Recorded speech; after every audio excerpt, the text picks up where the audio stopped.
The financial system does not eliminate risk. It moves it. Where it moves, from the people who created it to the people who will absorb it, is the most important fact about how the modern economy distributes its consequences. That single observation, held seriously, reframes almost everything about how finance works, not as a critique, as a description. Risk transfer is not a side effect of financial markets. It is their primary function. Every financial instrument ever invented, insurance, derivatives, securitization, options, bonds, equity, is, at its core, a mechanism for moving uncertainty from one party to another. The question that determines whether a given instrument serves a social purpose or extracts from one is simply this: does the person absorbing the risk understand what they are absorbing? The answer to that question, across the history of finance, has been mixed at best. Start with what risk actually is.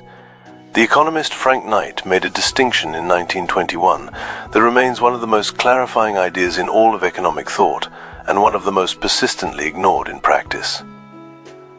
Knight separated risk from uncertainty. Risk, in his definition, is quantifiable. You can assign a probability to it.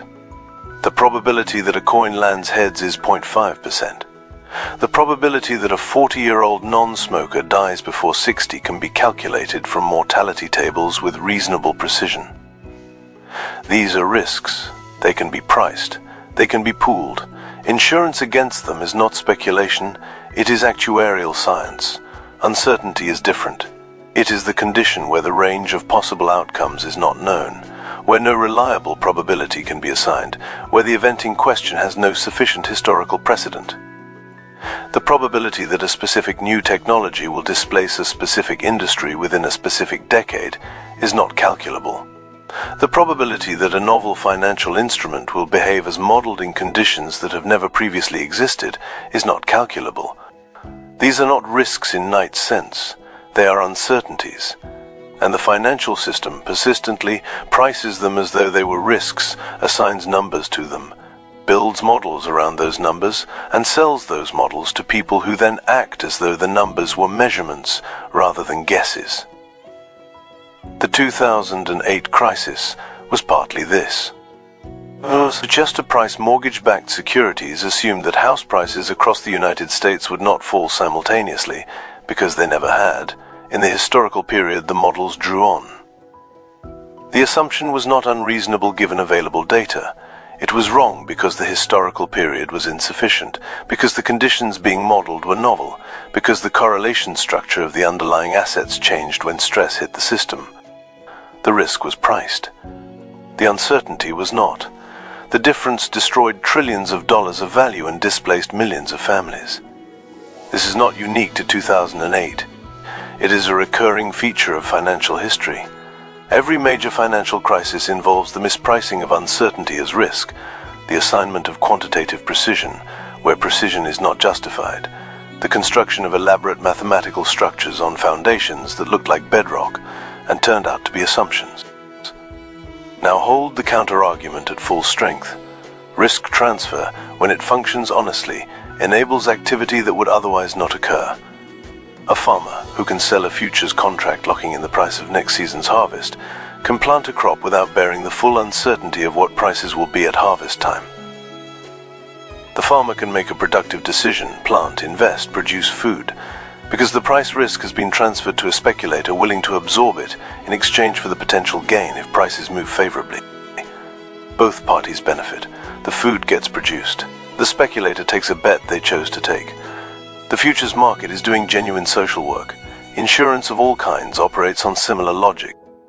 The person who cannot afford to absorb the financial consequence of their house burning can transfer that risk to an insurance company that can pool it across thousands of policyholders.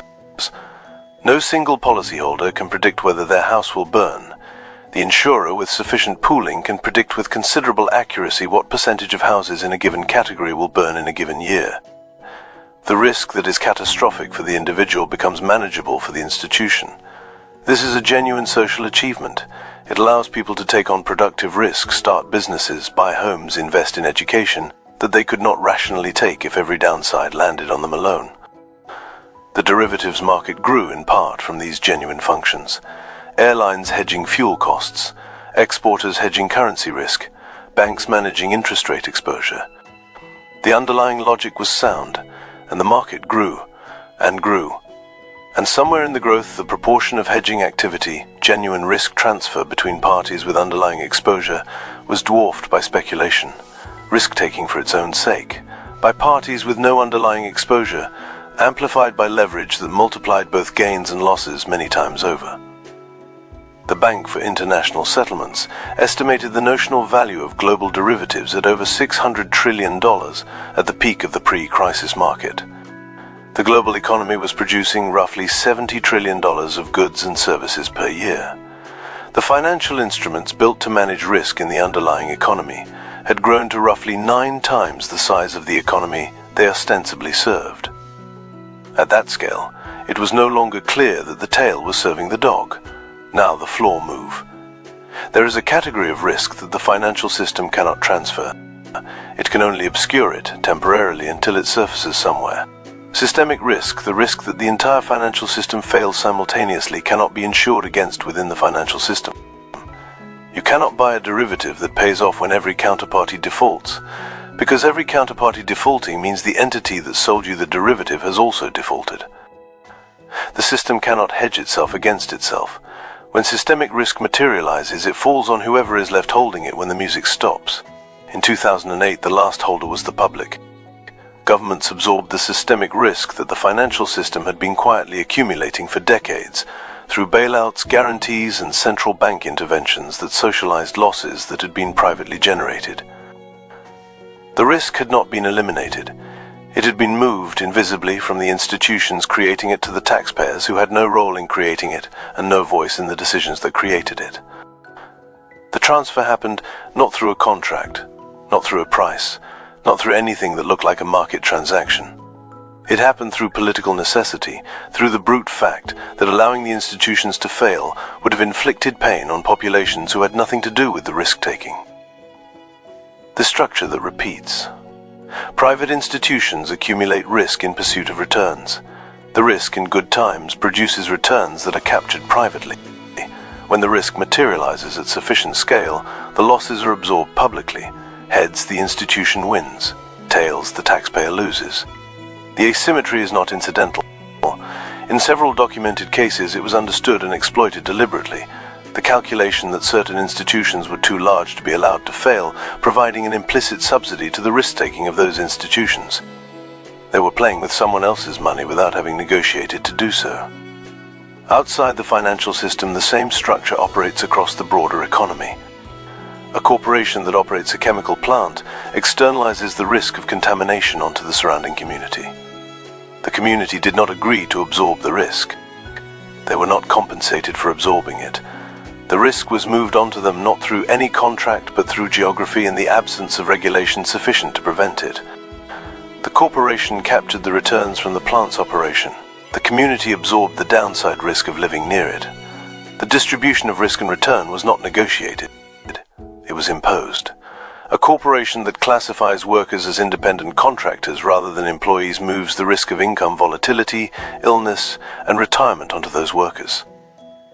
The worker absorbs the downside of a slow week, a sick day, an injury on the job. The company retains the upside of a profitable relationship without the fixed cost of the risk, absorbing obligations that employment law would require. The reclassification is legal. The transfer of risk is real. The worker did not choose it. It was the condition of accessing the work.